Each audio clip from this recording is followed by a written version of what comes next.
मंत्र पाठ। ओम सहना भवतु सहनौ भुनक्तु सह वीर्यं करवावहै तेजस्विनावधीतमस्तु मा विद्विषावहै। ओम शांति शांति शांति।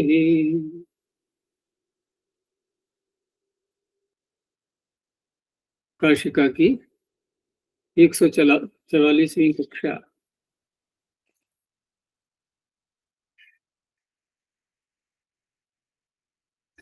चतुर्थ अध्याय के तृतीय पाद में कल हमने 10 सूत्रों तक देख लिया था।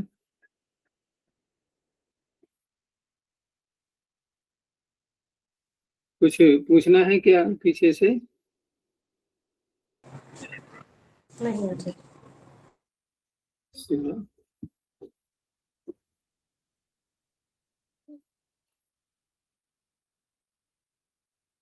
आज इसमें पीडीएफ फाइल तो उसी की दिखानी होगी, क्योंकि वो उसका मेरे पास नहीं है पुस्तक।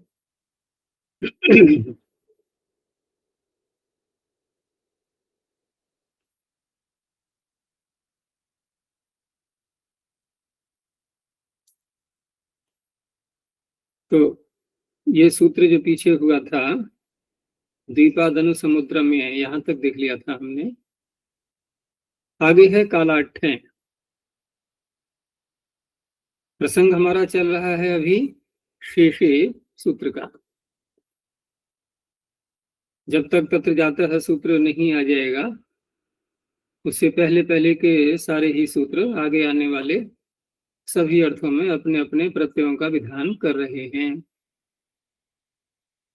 अब जो अंत में ये प्रकरण आया, ये कालाट्ठे वाला, तो अब जितने भी सूत्र रह गए हैं जो सभी शैक्षिक अर्थों में अपना प्रत्यय रखेंगे, उसमें अब जितने भी सूत्र आएंगे वो कालवाचियों से, कालवाची जो प्रकृतियां हैं उनसे प्रत्यय करेंगे।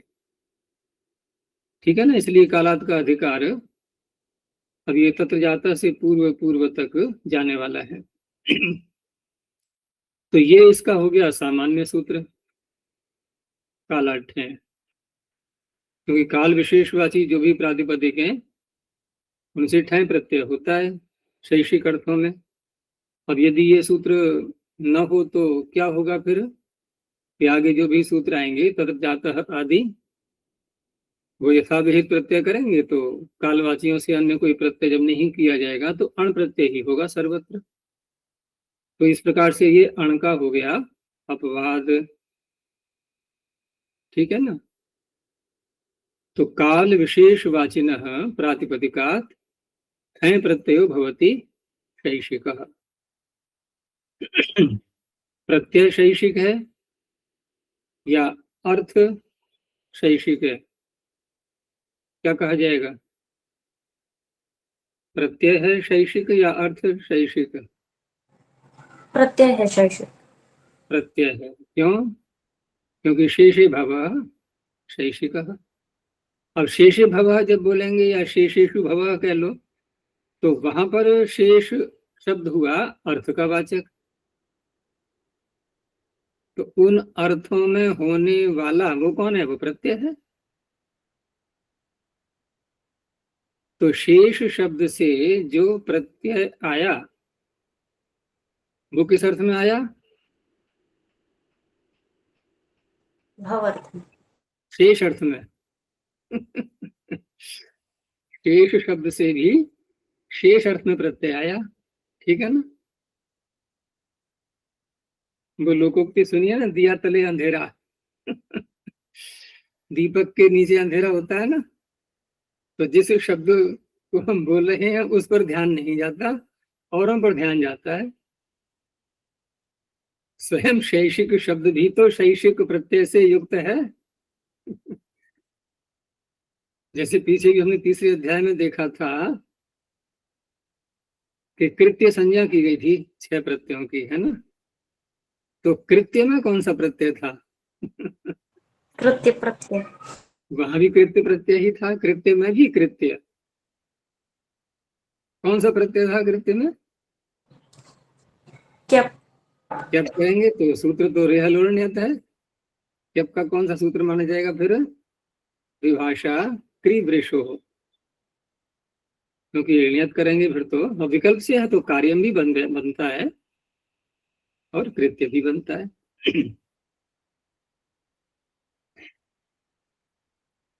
तो इस तरह से मासे भवः, मासिकः आदि ये सब उदाहरण आगे आएंगे। दूसरा ये है यहाँ पर कि जैसे इन्होंने कहा कि वृद्धात्व क्षम परत्वाद बाधते, क्योंकि कुछ अणुपवाद, ये तो सामान्य बात हो ही गई, लेकिन कालवाचियों में कुछ शब्द ऐसे भी तो हैं जो कि वृद्ध हैं, जैसे मास शब्द को ही ले लो, ठीक है ना। संवत्सर अर्धमास ये तो नहीं है वृद्ध, लेकिन मास तो वृद्ध है। तो वृद्ध होने से फिर जो सामान्य सूत्र पीछे आ चुका है वृद्धाच्छ, उसी की प्राप्ति हो रही थी। तो इस तरह से अब वो पहले आ चुका है, ये पर है, तो पर है तो पर होने से छ को ये बलवान रहा, ये उसको बांध लेगा, ठीक है। तो इस तरह से इसने इसको बांध लिया। तो इस तरह से अण का भी अपवाद बनाइए और छ का भी अपवाद बन गया, जहां जहां छ की प्राप्ति होगी उसका भी अपवाद बन गया। तो सभी शब्दों से फिर ठय प्रत्यय इसने कर दिया। तो मासिकः, आर्धमासिकः, सांवत्सरिकः, अर्धमास में अलग समास भी करेंगे पहले, मासस्य अर्धम, मासार्धम, वो अर्धमासम।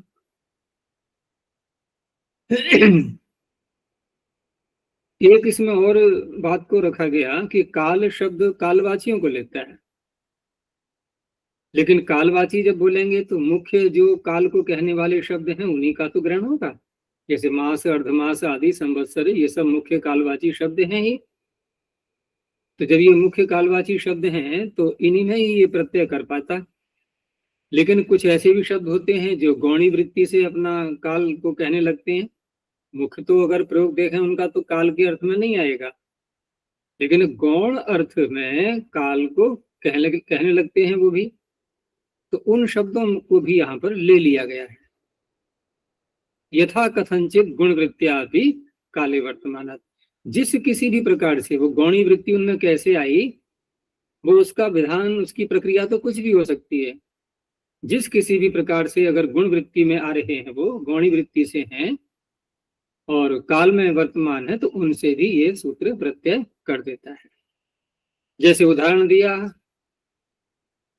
कादम्ब पुष्पिकम, तो कादम्ब पुष्पिकम ये शब्द क्या है जिससे हम प्रत्यय कर रहे हैं? कदम्ब पुष्प।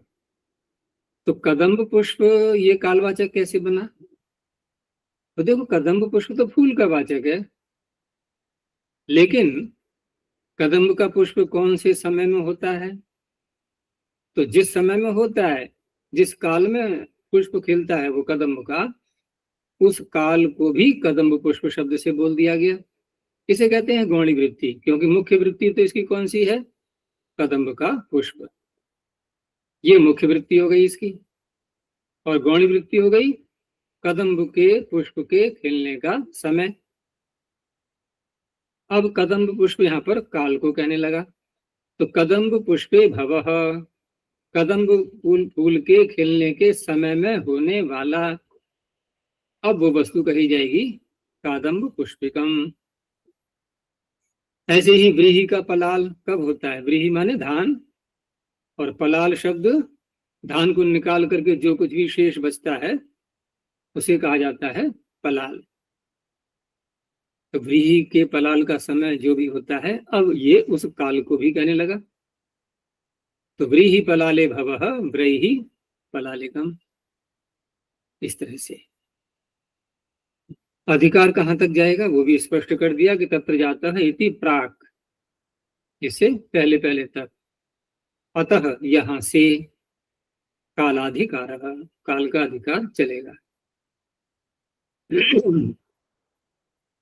आगे श्राद्धे शरदः। अब ये जो सूत्र आगे आएंगे, तो यदि वो ठय का ही विधान कर रहे हैं, जैसे कि श्राद्धे शरदः विभाषा रोगा तपयो हो निशा प्रदोषाभ्याम च श्वसस्तुर्च आदि, ये सब ठय का ही तो विधान कर रहे हैं। तो ठय का विधान कर रहे हैं तो ठय तो यही कर रहा था। तो इसका अर्थ है कि कोई अन्य ठय का बाधक बन रहा था, उसके बाधक फिर ये बनेंगे अब। तो बाधक बाधन के सूत्र आगे आ रहे हैं। तो शरद शब्द ऋतुवाचक है, ऋतु को शरद बोलते हैं। तो ऋतुवाचकों से सूत्र आगे आ रहा है कौन सा? संधि वेलाति ऋतु नक्षत्रेभ्यो। ये भी मुख्य सूत्र है यहाँ पर, है। संधि वेलादि गण भी इसमें दिया हुआ है, और बाकी ऋतु और नक्षत्रवाची जो भी शब्द हैं ये सब कालवाची के रूप में ग्रहण किए जाते हैं। तो इनसे ठय की प्राप्ति हो रही थी, काला ठय सूत्र से। उसने कहा कि नहीं, ऋतुवाची नक्षत्रवाचियों से अण प्रत्यय होगा। तो अण प्रत्यय होगा तो उन ऋतुवाचियों में शरद शब्द भी आ गया। तो शरद शब्द से इन्होंने कहा कि यहाँ पर यदि विशेष अर्थ में इसका जब प्रयोग करेंगे हम श्राद्ध को कहने के लिए, तो उस अवस्था में ठय ही होगा। तो शरद शब्दात् ठय प्रत्यय भवति श्राद्धे अविधेये शैषिकः ऋत्वणोपवादः। अण का ये अपवाद हो गया। श्राद्ध शब्द अनेकों बार हम इसको देख चुके हैं। तो श्राद्ध के हम अर्थ अगर हम सामान्य रूप से देखें तो अगर कर्म अर्थ में लेंगे तो कर्म अर्थ में कैसे घटेगा, तो उसकी व्याख्या इस तरह से भी करते हैं कि श्रद्धया यत् क्रियते तत्श्राद्धम। श्रद्धा पूर्वक जो कार्य किया जाता है, जो कर्म किया जाता है, उस कर्म को कहा जाएगा श्राद्ध। ठीक है ना, श्रद्धा शब्द से बनाएंगे। और श्रद्धा को बनाते हैं श्रत और धा। श्रत कहते हैं सत्य के लिए, धा का अर्थ है धारण करना। तो भाव में यदि हम क्विप प्रत्यय करके बनाए श्रत शब्द पूर्वक धा धातु से क्विप प्रत्यय करके, तो श्रद्धा शब्द बन गया। और भाव में यदि करेंगे तो क्या अर्थ बनेगा इसका? सत्य का धारण करना, सत्य को धारण करना, यही तो अर्थ बनेगा भाव में, सत्य को धारण करना। बस एक क्रिया मात्र हुई है, और वास्तव में यही अर्थ है इसका। अब सत्य को धारण करके जो कार्य किया जाता है उस कार्य को कहा जाएगा श्राद्ध।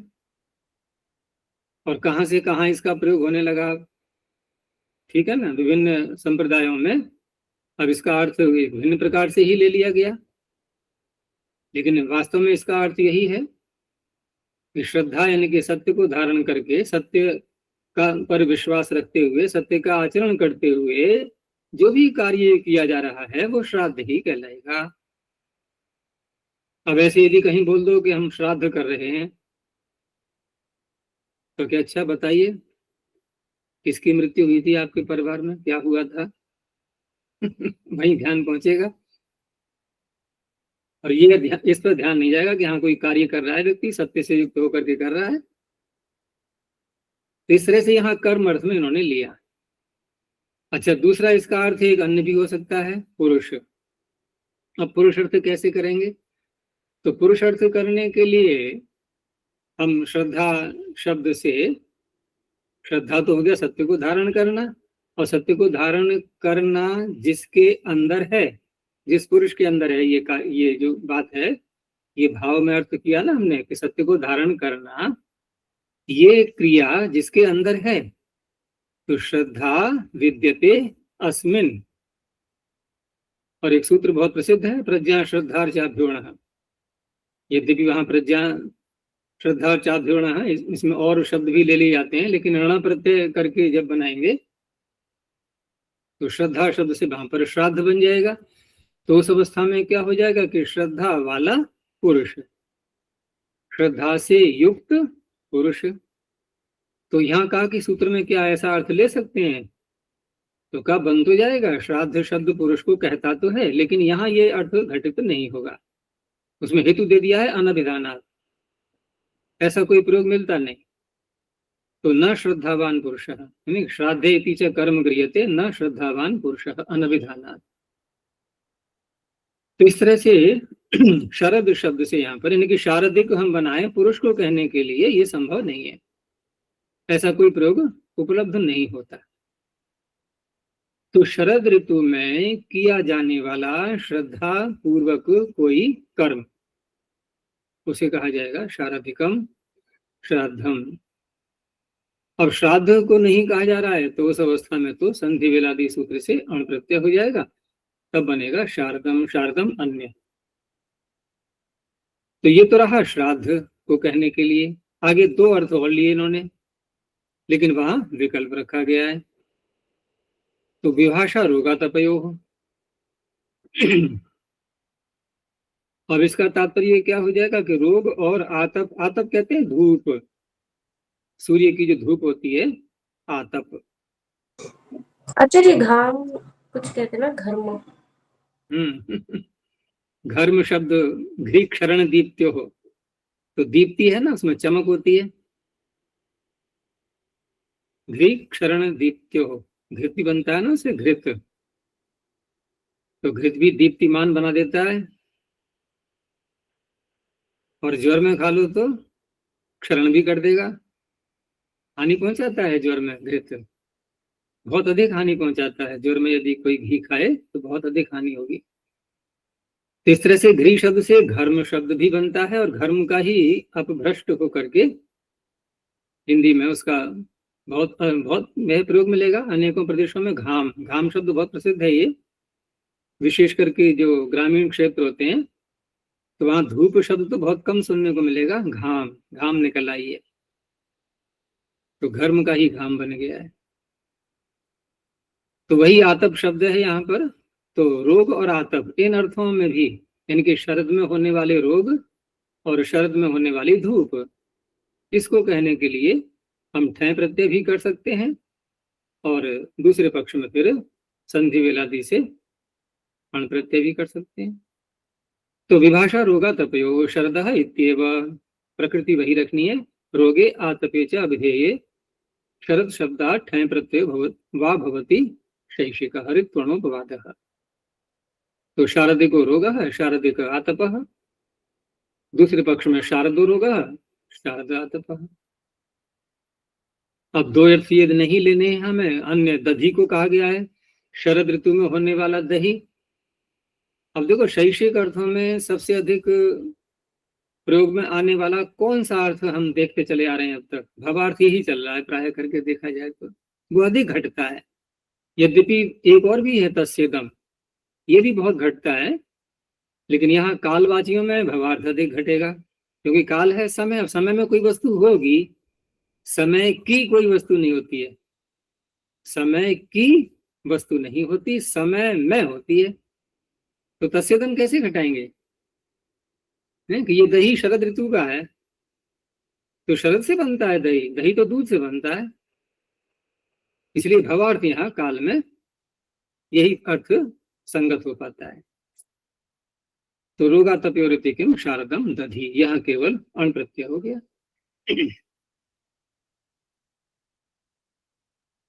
आगे निशा प्रदोषाभ्याम च। अब देखो ये शरद तो हो गया, ठीक है ना, ये दो सूत्रों में इसकी समाप्ति होगी। अब दो कालवाचक शब्द और लिए, निशा और प्रदोष। तो निशा तो रात्रि का वाचक है और प्रदोष दिन का वाचक।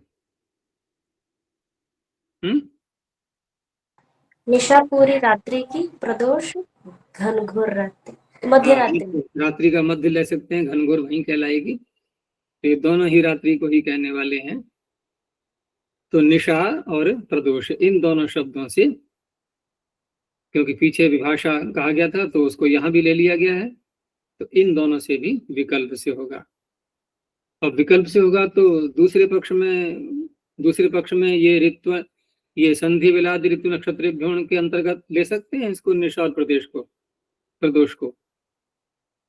ये न तो ऋतुवाचक है, ठीक है ना, और न ही नक्षत्रवाचक है। तो इस तरह से आगे जो सूत्र आएंगे तत्र जातः आदि, तो वहां दूसरे पक्ष में, क्योंकि यहाँ तो विकल्प से ठय कर दिया गया, एक पक्ष शेष रह गया, अब उसे कौन सा प्रत्यय मिलेगा फिर?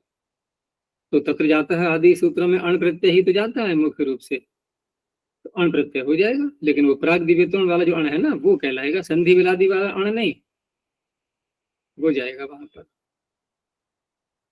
तो निशा प्रदोष शब्दाभ्याम विभाषा ठै प्रत्ययो होती शैक्षिकः। काला ठै इति नित्य ठै प्राप्ते विकल्प उच्यते। तो नैशम नैशिकम, पहले उदाहरण देना चाहिए ठै का।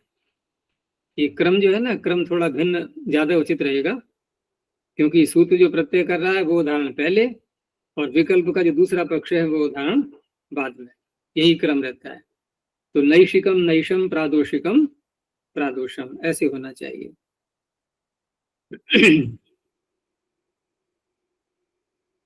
आगे श्वसस्तुट्च, श्वस शब्द ये भी कालवाचक है, सब कालवाचक ही आएंगे यहाँ पर। अब यहाँ श्वस शब्द, श्वस शब्द साथ में एक अव्यय भी है ये, ठीक है ना, ये भी इसकी विशेषता है, अव्ययों के अंतर्गत आता है, इसके रूप चलते नहीं है। तो यहाँ पर श्वस शब्द से सामान्य रूप से यहाँ कौन सा प्रत्यय प्राप्त हो रहा है? तो काला ठै से ठै ही प्राप्त हो रहा है, ठीक है ना, लेकिन विभाषा की निवृत्ति लाते हुए इसको भी यहाँ विकल्प से कर दिया गया है, और जिस पक्ष में ये प्रत्यय होगा उस पक्ष में तुटागम भी करेगा ये सूत्र। तो इस तरह से ये देखा जाए तो केवल तुट करने के लिए है या प्रत्यय भी करने के लिए है? कोई कह सकता है ना कि प्रत्यय तो काला ठै से हो ही जाएगा, तुट करने के लिए है, ऐसा माने क्या? ये विकल्प के लिए भी तो है ना, ठै कर रहा है वो तो नित्य कर रहा है, इसको विकल्प भी करना है। तो एक तरह से वैकल्प को ठै विधान करने के लिए भी है ये और तुट करने के लिए भी है, दोनों बातें घटेंगी इसमें। और एक प्रत्यय और भी आएगा इसमें, अभी आगे बताएंगे। तो विभाषा इत्येव श्वः शब्दाद विभाषा ठै प्रत्ययो भवति। अब तस्य च तुडागम भवति, प्रत्यय नहीं होगा तो तुट भी नहीं होगा, यानी अन्य कोई प्रत्यय है तो ये तुट नहीं करेगा फिर, ठीक है ना, केवल ठै के साथ में ही तुट जुड़ेगा।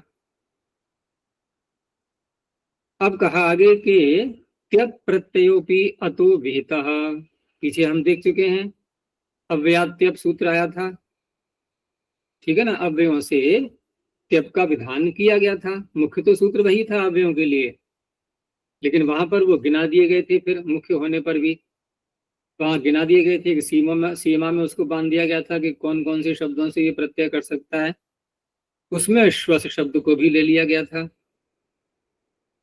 लेकिन वहां फिर उसके आगे सूत्र आया था विकल्प करने वाला, अव्यात्यप के आगे है ना, ऐषमोह्यः श्वसोन्य तरस्याम। तो ऐषम और ह्यस और श्वस, तीन शब्द, उनसे विकल्प से त्यप का विधान किया गया था। तो इस तरह से त्यप जब पीछे किया गया है और यहाँ ठै का विकल्प किया गया और त्यप का भी विकल्प किया गया, दो विकल्प होते हैं तो शब्द कितने बन जाते हैं फिर? तीन। दो विकल्पों में शब्द कितने बनेंगे? तीन बन जाते हैं, ठीक है ना। दो गांठें लगती हैं तो रस्सी के टुकड़े कितने बन जाते हैं? गांठें दो हैं, टुकड़े कितने हैं रस्सी के? तीन। क्योंकि विकल्प क्या करता है, इधर भी और उधर भी। गांठ क्या करती है, एक अंश उसने एक टुकड़े का लिया और दूसरा अंश दूसरे टुकड़े का लिया और ग्रंथि ने उनको जोड़ दिया। तो विकल्प क्या करता है, दो प्रकार के शब्दों को जोड़ देता है, तो ये भी प्रयोग कर सकते हैं, ये भी प्रयोग कर सकते हैं, दो विकल्प हैं, तीन शब्द बन जाएंगे। तो इस तरह से उसका भी ध्यान रखना है हमें त्यप का। तो एताभ्याम मुक्ते, ठीक है ना। अब एक चीज और आई, एताभ्याम मुक्ते, देखो यहाँ पर ठै का विकल्प हुआ, तो एक एक करके बनाते चलो पहले। तो ठै का हम पहले ठै करके देख लेते हैं।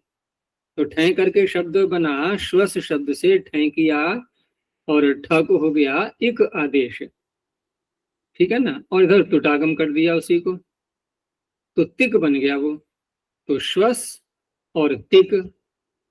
अब इधर ठै के ईंत होने से आदि अच को वृद्धि प्राप्त होती है, लेकिन वृद्धि का तो निषेध करने वाला सूत्र है वहां पर द्वारादि नाम से, वो वृद्धि को नहीं होने देता। वृद्धि का निषेध कहाँ से प्रारंभ होता है और वृद्धि प्रारंभ कहाँ से होती है, कहाँ का प्रकरण है ये? प्रजर वृद्धि से आती है वृद्धि। हाँ, मृजेर वृद्धि से वृद्धि का प्रकरण प्रारंभ हो जाता है, जो कि आगे के पाद में भी जा रहा होता है। फिर वहां से निषेध प्रारंभ होता है, न एवाभ्याम पदांताभ्याम, या न जो कह रहा निषेध, वही सूत्र आगे आता है द्वारादि नाम च। द्वारादि गण में श्वस शब्द को भी ले लिया गया है। तो इस तरह से द्वारादि नाम च ने वृद्धि को तो रोक दिया है, लेकिन ऐच आगम यानी कि औ वकार के आगे औ आ जाएगा। तो शौवस्ति कहा, ये तो बन गया टुटागम करना और ठय प्रत्यय करना। इस सूत्र ने अपना कार्य कर दिया और एक पक्ष छोड़ दिया खाली। अब दूसरा पक्ष खाली छोड़ा तो हम पहुंचे ऐशमो यह श्वसन त्रस्याम के पास में, ठीक है ना, उससे हमने त्याग करवा लिया। अब बन गया श्वस्त्य, उसने भी एक पक्ष खाली छोड़ दिया।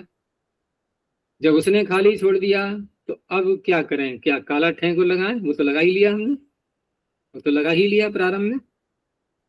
तो अब यही तो होगा कि तथा आगतः आदि जो सूत्र आगे आ रहे हैं वो तो अण का ही विधान कराएंगे, लेकिन अभी एक सूत्र और आगे आने वाला है जो अव्ययों से कुछ कहना चाहता है। वो कौन सा आएगा? सायं चिरम प्राणे प्रगे। वहां भी कहा गया है अव्ययेभ्यश् ट्युटुलौ तुट्च। अब वो विकल्प नहीं कर रहा है, अगर वो भी विकल्प करता तो फिर 4 बनते, है ना, तो 4 बनते। तो इस तरह से उसने विकल्प नहीं किया, उसने ट्यू और टुल का विधान कर दिया अव्यय होने के कारण से।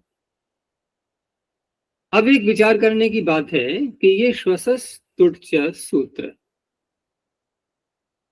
यदि ये न होता, थोड़ा विचार करके देखो, ये यदि न होता तो श्वस शब्द से, देखो त्यप तो हम करते ही, त्यप तो हम कर ही लेते, लेकिन विकल्प से करते ना तो श्वस्त्या तो बन ही जाता, उसको छोड़ दो। दूसरे पक्ष में क्या बनता बताओ मुझे?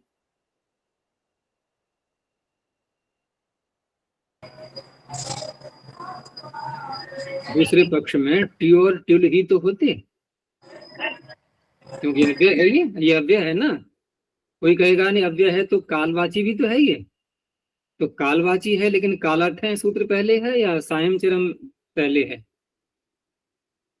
कालाठय पहले है, सायं चिरम उसके आगे आ रहा है।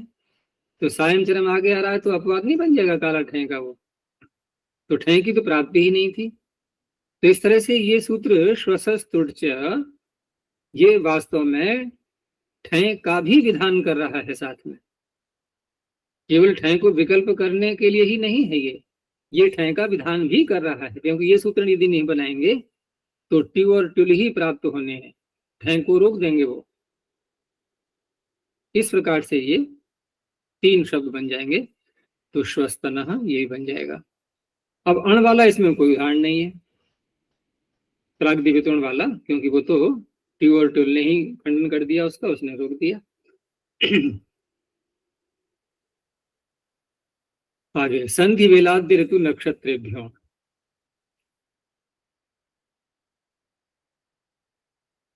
तो इसमें जो संधि वेलादि ये तो गण हो गया है, बाकी ऋतुवाची और नक्षत्रवाची।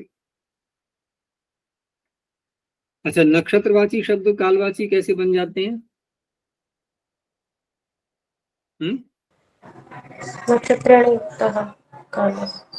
हाँ, नक्षत्र युक्त काला, तो काल को भी ग्रहण करते हैं, उन्हीं शब्दों से हम काल का भी ग्रहण करते हैं। और नक्षत्र युक्त काला और उसके आगे बैठा हुआ है लुभ विशेष, प्रत्याएगा और हट भी जाएगा, शब्द जो का त्यों बना रहेगा, उस अवस्था में वो कालवाची बन जाते हैं। तो कालाद इत्येव संधि वेलादिभ्य ऋतुभ्यो नक्षत्रेभ्यश्च काल वृत्तिभ्यो, काल की वृत्ति आ रही है तो काल वृत्तिभ्यो, काल के रूप में जिनका व्यवहार हो रहा है, ऐसे शब्दों से अण प्रत्यय होती शैषिकः। तो अण तो हो ही जाता तत्र जाता है आदि सूत्रों से, लेकिन पीछे काला ठय बैठा हुआ था, वो अण को होने ही नहीं देता, और हमें करना है अण, इसलिए यहाँ पर अण कहना पड़ा है। नहीं तो कोई कह सकता है ना कि प्राग्दिवितोण से अण आ तो रहा था, वो तो हो ही जाता, नहीं हो पाता, काला ठय नहीं होने देता। इसलिए वास्तव में ये ठय का अपवाद है, ये अण का विधान करने वाला नहीं है। देखा जाए तो ये ठय का अपवाद बन रहा है एक तरह से। अब ठय का अपवाद बन रहा है तो अब दो ही तरीके हैं कि या तो हम ठय प्रत्यय का निषेध कर दें यहाँ पर, अथवा सीधे अण का विधान कर दें। इसलिए अण का ही विधान कर दिया गया स्पष्टता के लिए। और दूसरा एक प्रयोजन दिखाया भी है इन्होंने अण का, क्योंकि हम ये भी तो कह सकते हैं कि संधि वेलाद ऋतु नक्षत्रेभ्यो न नहीं होता है प्रत्यय। तो ऐसा यदि कहेंगे तो उस अवस्था में संधि वेलादि गण में जो शब्द वृद्ध संज्ञक आ रहे हैं, जो शब्द वृद्ध संज्ञक हैं, तो इसमें अधिक तो नहीं है, इसमें संभवतः दो शब्दों का इन्होंने माना हुआ है। जैसे एक तो शब्द है पौर्णमासी और दूसरा शब्द दिया है स्वाति, लेकिन स्वाति उपलब्ध नहीं हो रहा है इसमें संधि वेलादि गण में। इस गण को ही देखें आगे हम तो संधि वेला, संध्या, अमावास्या, त्रयोदशी, चतुर्दशी, पंचदशी, पौर्णमासी, प्रतिपद। तो पौर्णमासी तो मिला इसमें, लेकिन स्वाति इसमें नहीं दिखाई दे रहा है। लेकिन हम पद्मंजरी कार्य का यदि देखें तो इन्होंने ये दिया हुआ है यहाँ पर, ठीक है ना, यहाँ मेरा कर्सर है ये कि पौर्णमासी शब्दात स्वात्यादेश, स्वाति आदि, या फिर स्वाति को नक्षत्र में ले सकते हैं, नक्षत्रवाचियों में। संधि विलादी में तो ले लेंगे पौर्णमासी, क्योंकि पौर्णमासी एक ही शब्द है इसमें संधि विलादी में जो कि वृद्ध संज्ञक है, और स्वाति को ले लेंगे नक्षत्रवाचियों में। तो ऐसे जो शब्द हैं ना, उनसे यदि यहाँ पर केवल हम ठय का निषेध मात्र ही कर दें तो इन शब्दों से क्या होगा, फिर वृद्धाक्ष से ख प्रत्यय होगा नहीं होगा। अब क्योंकि इसने नाम लेकर के अण का यहाँ विधान किया है तो थोड़ा बल अधिक हो गया है। अब उस अवस्था में अण ही होगा, छ नहीं होगा। तो वही आगे कहा है कि अण ग्रहणम वृद्धाच्छस्य बाधनार्थम, छ को बाध करने के लिए है। संधि वेलादिभ्यस्तावत, तो सांधि वेलम, सांध्यम ये बन गए।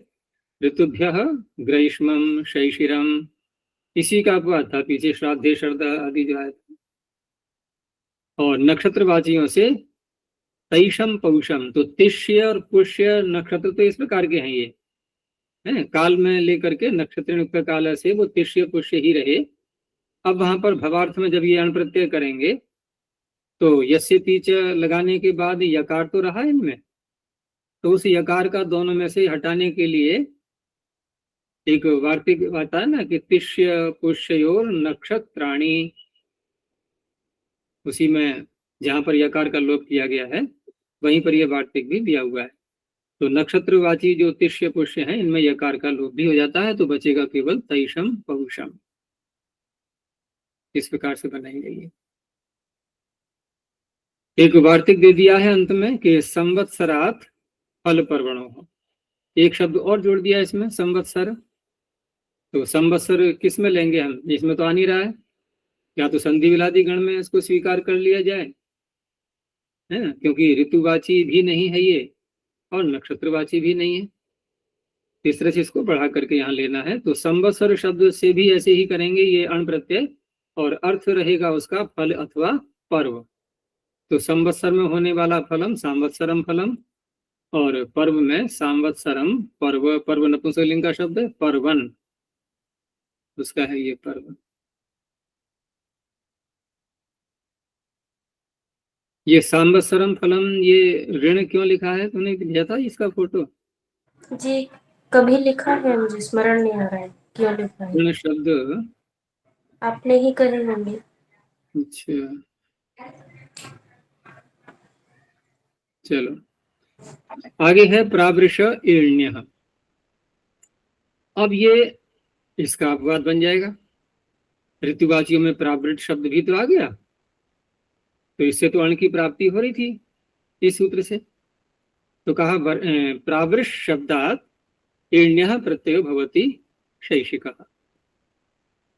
अब एण्य प्रत्यय करेंगे तुरित प्रणोपवाद, तो प्रावृषेण्यो बलाहकः। बलाहक क्या होता है? प्रावृत ऋतु में होने वाला क्या? मेघ। मेघ। तो मेघ अर्थ इसका निकलेगा कैसे? इसको कई प्रकार से स्वीकार किया है लोगों ने, अपने अपनी कल्पनाएं की है।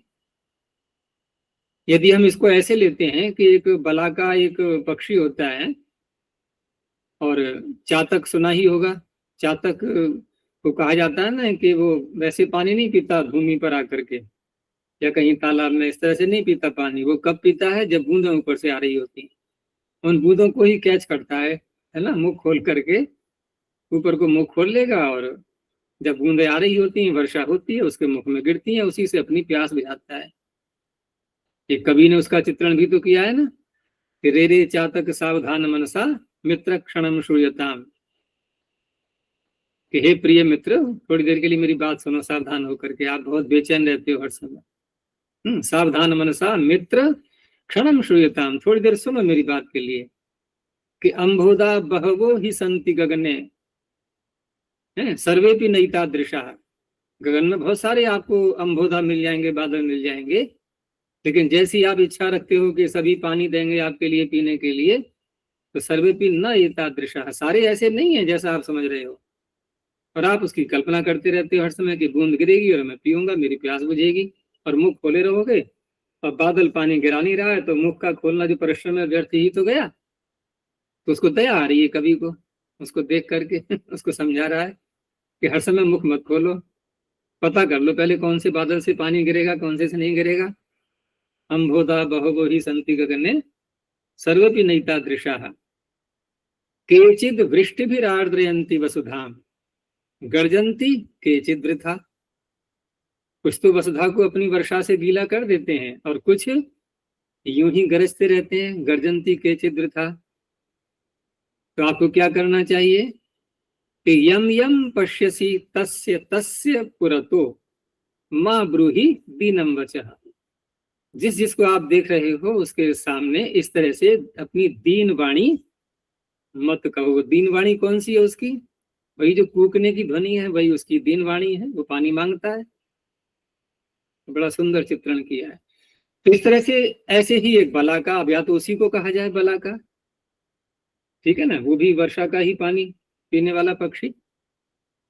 तो उसमें बला का शब्द में फिर का को हटाना पड़ेगा, लोप करना होगा, ठीक है ना। और इधर बला के आगे फिर आंग उपसर्ग पूर्वक या आंग को न भी लाएं तो धातु है ना ऊहांगतौ, ऊहांगतौ हा धातु।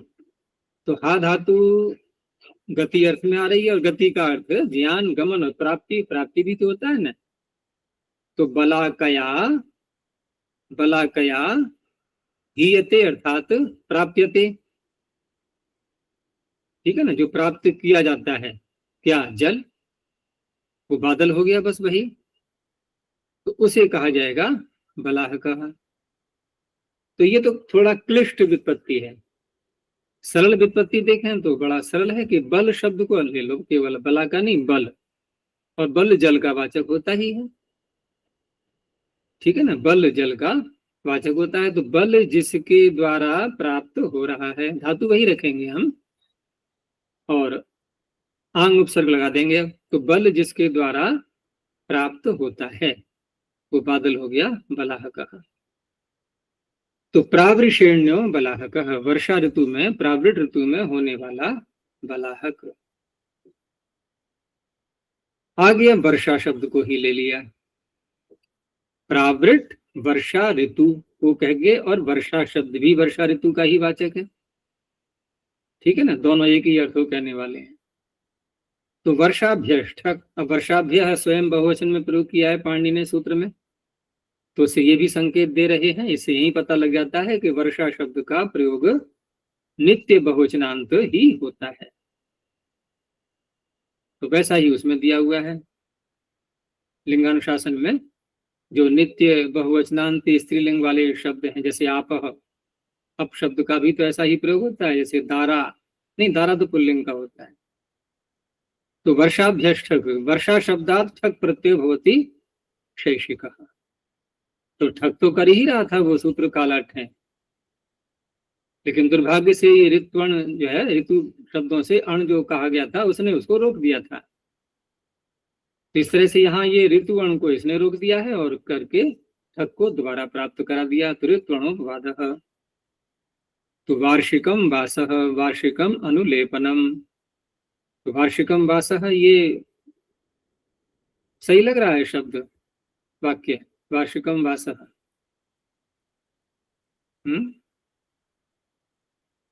कुछ अशुद्धता नहीं लग रही है यहाँ पर, क्योंकि वासः तो पुल्लिंग का शब्द, या फिर हम इसको वासस माने। इसके हम दो प्रकार से अर्थ करेंगे ना, लेकिन अगर वार्षिकम को अगर हम शुद्ध रूप में ही लेते हैं नपुंसक लिंग में, तो वासस वस्त्र का वाचक होता है ना नपुंसक लिंग में, वासः वाससी वासांसी, तो वही अर्थ होना चाहिए यहाँ पर। यानी वर्षा ऋतु में होने वाला वस्त्र, यानी कि प्रयोग में आने वाला वस्त्र। वर्षा के वस्त्र अलग होते हैं ना एक प्रकार के, ऐसे ही वार्षिकम अनुलेपनम। अनुलेपन जो लगाते हैं शरीर के ऊपर, तो उसमें वर्षा ऋतु में लगाने वाला अनुलेपन। आगे सूत्र आया छंदसी ठैं। अब देखो ठक है यहाँ पर और ठैं है, तो स्वर में ही तो अंतर है और तो कुछ भी नहीं है। ठक रहेगा अंतुदात्त और ठैं रहेगा आद्युदात्त बनाएंगे पूरे शब्द को, बस इतना ही अंतर है। तो वेद में यहाँ पर वर्षा शब्द से ठैं प्रत्यय भी हो जाता है। तो वर्षा शब्दात् छंदसी विषये ठैं प्रत्यय भवति शैशिकः। ठकोपवादः, पूर्व सूत्र से ही प्राप्त ठक का ये अपवाद बन जाएगा। स्वरे भेदः। अब ये जो तीन सूत्र आ रहे हैं, छंदसी ठैं, वसंताच्च, हेमंताच्च, इनको याद कर लेना हमेशा के लिए। ये तीन सूत्र ऐसे हैं कि जिन ऋतुओं को ये बता रहे हैं, दो दो ऋतुएं, सब में द्विवचन आएगा। ये दो दो ऋतुएं, तीनों सूत्रों को यदि मिला दें हम, तो 2 3 6 ऋतुएं। तो ऋतुएं कितनी होती हैं? 6 ही तो होती हैं मुख्य रूप से, 2 मास की होती हैं ऋतुएं। 12 मासों को हम दो से भाग दे देंगे तो 6 ऋतुएं कहलाती हैं ये। लेकिन व्यवहार में हम 3 ऋतुओं में उनको समेट लेते हैं, वर्षा और ग्रीष्म तो प्रसिद्ध हैं ही शब्द ये, वर्षा और ग्रीष्म। और फिर शीत ऋतु, तो शीत शब्द तो एक सामान्य वाचक हो गया है, ठीक है ना, वो सामान्य वाचक हो गया है। लेकिन यहाँ पर हेमंत शब्द का प्रयोग किया है महर्षि पाणिनि ने, हेमंत शब्द से, तो वहां पर वो शीतकाल की ऋतुएं आ गई दोनों। तो इस तरह से ये तीनों सूत्र मिलकर के जिन ऋतुओं को बता रहे हैं, इनका प्रयोग मंत्रों में उपलब्ध होता है। यही नाम आते हैं मंत्रों में कि नभस, नभस्य, मधुस, ये और माधव और सहस और सहस्य, ये हैं 6 ऋतुएं। तो पहला सूत्र आ गया छंदसी ठैं। तो यहाँ पर तो ठक का अपवाद करते हुए ठैं प्रत्यय करके और वेद में इसको बनाया गया। तो शब्द तो बनाना है वार्षिकौ, ठीक है ना, वर्षा ऋतु में होने वाली कौन ऋतुएं। तो भवः, तत्र भवः तो लगी जाएगा, भवार्थ ले लिया हमने, तो उसको 2 भागों में बांट दिया वर्षा ऋतु को। अगर हम 3 भाग करेंगे सारी ऋतुओं के, तो एक ऋतु कितने मास की मानी जाएगी फिर? 4 मास की। उसके भी हमने 2 भाग कर दिए, तो अब 2 मास की हो गई ऋतुएं। तो कौन सी? पहले नभस और दूसरी नभस्य। सब तो एक जैसे ही हैं, नभस और नभस्य। तो नभश्च नभस्यश्च वार्षिकौ ऋतु। तो वार्षिकौ ये उसका हो गया विशेषण दोनों ऋतुओं का, इसीलिए ऋतु शब्द में भी द्विवचन आ रहा है। तो इस तरह से इस सूत्र ने तो किया ठैं प्रत्यय, लेकिन ये ठैं प्रत्यय हम आगे भी दोनों सूत्रों में ले जाएंगे और उसके आगे भी एक सूत्र में और जाएगा। तो इस तरह से ये सारे शब्द ये आद्युदात्त होते हैं, ये नित्यादि नित्यम से आद्युदात्त, इनकी वार्षिकौ, वासंतिकौ और हैमंतिकौ, ये बनाने हैं शब्द। तो अगले सूत्र ने कहा वसंताच्य छंदसी इत्येव। तो वसंत शब्दात् छंदसी विषय ठय प्रत्यय भवति शैशिकः ऋत्वणोपवादः। अब यहाँ जो नाम दिए गए हैं ये है मधुश्च माधवश्च, मधु और माधव, ये वसंत ऋतु में होने वाले हैं। तो इनको हम कह सकते हैं ये ग्रीष्म ऋतु में हैं दोनों, मधु और माधव है। नभस और नभस से ये वर्षा ऋतु में हो गई दोनों, इस प्रकार से। तो वासंतिक शब्द ये यहाँ पर बन गया ठय प्रत्यय करके। अंत में ले लिया फिर हेमंताच्य छंदसी इत्येव। तो हेमंत शब्दात् छंदसी विषय ठय प्रत्यय भवति शैशिकः। तो ये भी ऋतुवर्ण का ही अपवाद बनेगा, लेकिन जो पीछे वर्षा का बनाया था वार्षिक शब्द हमने, वो किसका अपवाद था? वो वर्षाभ्य ठक से प्राप्त ठक का अपवाद था। लेकिन वसंत और हेमंत में तो हमें यही कहना होगा, यहाँ तो संधि विलाद्य सूत्र से अण की प्राप्ति हो रही थी इन दोनों में, और इसने ठय का विधान किया है। तो यहाँ नाम कौन से बनेंगे? वही नभस नभस्य के समान, सहस और सहस्य। केवल बीच में थोड़ा उकारांत शब्द है, ये मधु और अण प्रत्यय करके माधव बना लिया है, मधु माधव, और ये सहस और सहस्य। तो सहश्च सहस्यश्च हैमंतिकौ ऋतु, ये शीतकालीन ऋतु में हो गई। इस तरह से यहाँ एक प्रश्न उठाया गया कि वसंताच हेमंताच आप प्रत्यय तो एक ही कर रहे हो ना, तो वसंत हेमंताभ्याम क्यों नहीं कह पाए आप? एक ही सूत्र में दोनों आ जाते। तो कहा योग विभाग उत्तरार्थ, हमें हेमंत शब्द को आगे भी ले जाना है और कुछ और कार्य भी करना है, इसलिए योग विभाग कर दिया गया है। तो आगे सूत्र में हेमंत को ले जाते हुए कहा गया सर्वत्र अणच तलोपश्च।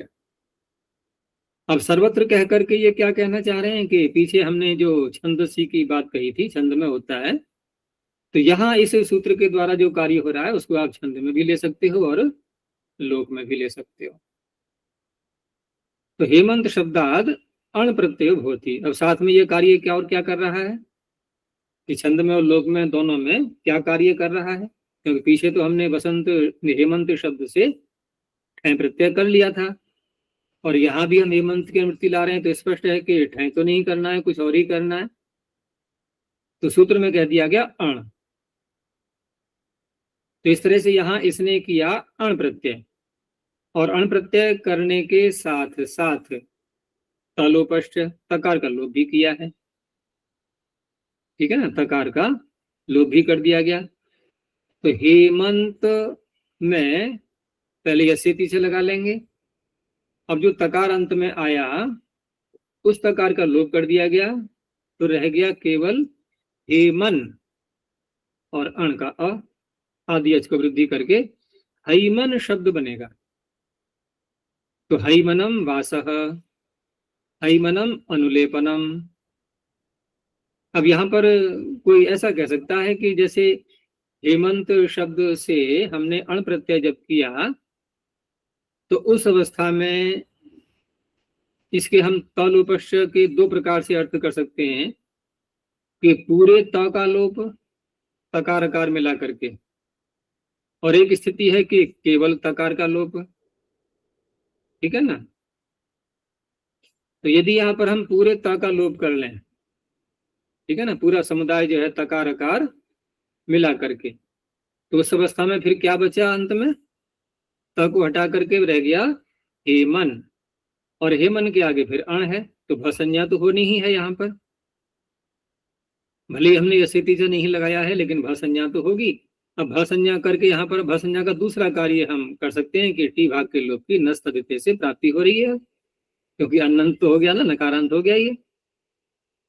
तो नस्त दिते से जो टी भाग के लोप की प्राप्ति हो रही है वहां पर, अब क्योंकि अन भी तो अंत में है, ये नकारांत होने के साथ साथ, तो अनुसूत्र उसका प्रकृति भाव भी करता है। तो प्रकृति भाव करके नस्त दिते को उसने रोक दिया, तो हैमन शब्द बन जाएगा। अब रही बात कि यदि हम त समुदाय का लोप नहीं करते, क्योंकि इसमें दोनों प्रकार से अर्थ निकल जाएंगे ना। त में अ उच्चारण के लिए माने तो तकार का लोप करेगा ये, और उच्चारण के लिए न माने तो पूरे समुदाय का ही लोप कर देगा त का। तब दूसरे पक्ष में देखते हैं कि दूसरे पक्ष में पहले हमने यसे तीचा को लगाया, ठीक है ना, आकार वहां से हटा दिया, और फिर तकार का लोप इससे कर दिया। तो तकार का लोप, इनके पहले तकार का लोप, ठीक है ना, तकार का लोप करके फिर अकार का यसे तीजे से लोप कर दिया। अब उसके बाद जब यसे तीजे से लोप किया गया तो वहां पर असिद्ध वदत्रा भाव, ये सूत्र भी तो बैठा हुआ है, असिद्ध वदत्रा भाव, क्योंकि वहां पर भी तो टी भाग के लोप की प्राप्ति होगी फिर। तो वहां पर असिद्ध वदत्रा भाव से असिद्ध होने के कारण से वो स्थानीवत दिखाई देगा, और स्थानीवत होने से वो टी लोप नहीं कर पाएगा। कौन सा सूत्र? नस्तद्धिते। क्योंकि यदि हम पूरे ता का लोप कर दें तो फिर कौन होगा स्थानीवत भाव? है ही नहीं, किसी का कुछ भी नहीं है। लेकिन अगर हम यस्य पीछे लगा करके आकार को हटाएंगे तो वहां पर असिद्ध वदत्रा भाव से उसको असिद्ध कर देंगे। किसकी दृष्टि में? नस्तद्धिते की दृष्टि। तो वहां पर उसको नकारांत नहीं दिखाई देगा। तो दोनों प्रकार से समाधान हो जाएगा। समुदाय का लोप करते हैं तो अन सूत्र बैठा हुआ है, यस्य तीजे लगा करके आकार को हटाएंगे तो असिद्ध हो जाएगा, इस तरह से। अब रही बात कि सर्वत्र ग्रहण आपको करने की क्या आवश्यकता थी? आपको छंदसी ही तो हटाना है, तो छंदसी तो यूं ही हट जाएगा, अनुवृत्ति मत लाओ उसकी। तो कब वही बताने के लिए तो हम सर्वत्र बोल रहे हैं। छंदसी की अनुवृत्ति नहीं ला रहे हैं, इसी को तो कहने के लिए हमने सर्वत्र बोला है। यदि भी कोई उत्तर संतुष्ट जनक नहीं है, जब क्योंकि पूर्व पक्षी तो ये कहना चाह रहा है ना कि अनुवृत्ति तो हम अपनी इच्छा से कहीं भी रोक लेते हैं, भाई स्वरित हमने किया है उसको कहाँ तक के लिए किया है तो उसका भी हमें पता करना चाहिए। हम नहीं लाते, इसमें कौन सी समस्या है? तो इस तरह से यहाँ पर इन्होंने कहा कि सर्वत्र ग्रहणम छंदो अधिकार निवृत्त्यर्थम छंदसी भाषायाम च सर्वत्र एतद् भवति। तो जब उत्तर दिया इन्होंने कि छंदोधिकार निवृत्त्यर्थम, तो संतुष्टि होगी नहीं, क्योंकि उत्तर ही जो है ढंग से नहीं हो पा रहा है।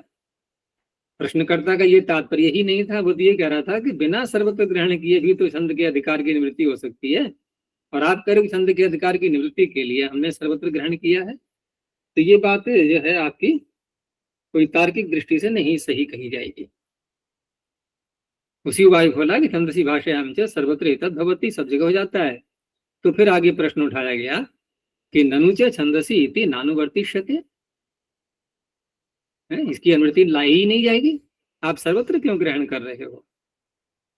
अब फिर वही बात कि सा एव अननुवृत्ति, ये जो आप बार बार बोल रहे हो अनुवृत्ति नहीं लाई जाएगी, इसी बात को तो हम शब्द से बोल रहे हैं, शब्देन अन्वाख्यायते। देखो, सा एव अननुवृत्ति ही शब्देन अन्वाख्यायते। अब यहां तक का जो वाक्य है, ये वाक्य पीछे की बात को ही तो बता रहा है, जो पीछे कहा था इन्होंने। पीछे जैसे यहाँ कहा था ना इन्होंने कि सर्वत्र ग्रहणम छंदो अधिकार निवृत्त्यर्थम, लेकिन इतना कहने के बाद जब ये आक्षेप उठाया गया कि ननु च छंदसी इति नानुवर्तिष्यते, ये आक्षेप तो आ गया ना इस कथन पर, और वही कथन उन्होंने फिर दोहरा दिया कि सा एव अननुवृत्ति ही शब्देन अन्वाख्यायते। यही तो बात पीछे कही थी, इस पर भी संतुष्टि कहाँ हो जाएगी? तो अब आगे समाधान वास्तविक ये है कि प्रयत्नाधिक्येन पूर्व सूत्रे भी संबंधार्थम, क्योंकि अब सिद्धांति ने स्वीकार कर लिया कि वास्तव में सर्वत्र यहाँ पर हमें नहीं कहना चाहिए। अब फिर भी कहा है पाणिनि ने, तो इसमें अनेकों प्रकार से व्याख्याएं की जाती है ना, कि कहीं ज्ञापक निकालते हैं निरर्थक होने पर, और कहीं इस तरह से कहते हैं कि कोई शब्द अधिक है तो कुछ अर्थ भी अधिक लाना चाहिए हमें। अनेकों शैलियां हम देख चुके हैं इस प्रकार से, जहां कोई पद व्यर्थ हो जाता है तो आवश्यक नहीं है कि सर्वत्र व्यर्थ होकर के ज्ञापन ही निकलता है, अन्य प्रकार से भी उसके प्रयोजन दिखाए जाते हैं। तो यहाँ प्रयोजन क्या दिखाया कि ये प्रयत्नाधिक्य हो गया, शब्द नहीं कहना चाहिए सर्वत्र, फिर भी कह दिया। उस प्रयत्नाधिक्य से अब अर्थाधिक्य भी चाहिए, तो अर्थाधिक्य क्या होगा कि इस बात को हम पूर्व सूत्र के साथ भी जोड़ेंगे। अर्थात सर्वत्र शब्द को हम पूर्व सूत्र में भी ले जाना चाह रहे हैं, जबकि पूर्व सूत्र तो केवल छंदस के लिए कटिबद्ध था ना, प्रतिबद्ध था वहां के लिए कि वो छंद में ही लग रहा था। इन्होंने कहा कि नहीं, सर्वत्र को हम वहां भी ले जाना चाहते हैं। उससे क्या हो जाएगा कि पूर्व सूत्र ने कौन सा प्रत्यय किया था? ठय प्रत्यय किया था। ये तो ठय नहीं कर रहा है ना, ये तो अण कर रहा है। तो वहां जो ठय किया गया था छंद में, वो हैमंतिक शब्द वो भाषा में भी बन जाए, इसलिए हम सर्वत्र को पीछे भी ले जाना चाहेंगे। तो ये सर्वत्र छंदस की अनुवृत्ति हटाने के लिए नहीं है, अपितु पूर्व सूत्र में जाकर के भाषा में भी ठय प्रत्यय को उत्पन्न करने के लिए है। तो हैमंतिकम इति ही भाषायाम अपि ठयम स्मरन्ति। चलो अब बात समझ में आ गई पूर्व पक्षी की, अब कोई भी आक्षेप नहीं उठाएगा वो। लेकिन अब एक और बात आ गई इसमें कि सूत्र की रचना देखो आप दोबारा। तो फिर ध्यान दिलाया उसने कि सूत्र आपका है सर्वत्र अण च तलोपश्च। तलोपश्च का तो च समझ में आ गया कि और ता का भी लोप होता है, लेकिन ये अण च, ये अण के आगे च, ये इसका क्या तात्पर्य है? अभी तक हमने जो अर्थ किया यही तो किया ना कि हेमंत शब्द से लोक में भी और छंद में भी अण प्रत्यय होता है। इसमें च की कौन सी आवश्यकता है? च का तो कोई अर्थ रहा ही नहीं। तो वही प्रश्न उठाया कि अथ अण च इति चकारः किमर्थः, ये चकार किस लिए है? ये चकार है या च है सूत्र में? चकार नहीं है। आपके सही। तो पीछे हम देख चुके हैं ना, समुदाय से भी कार प्रत्यय एव कार जैसे बोलते हैं ऐसे हो जाता है, समुदाय है ये। तो अणच में चकार क्यों कहा गया?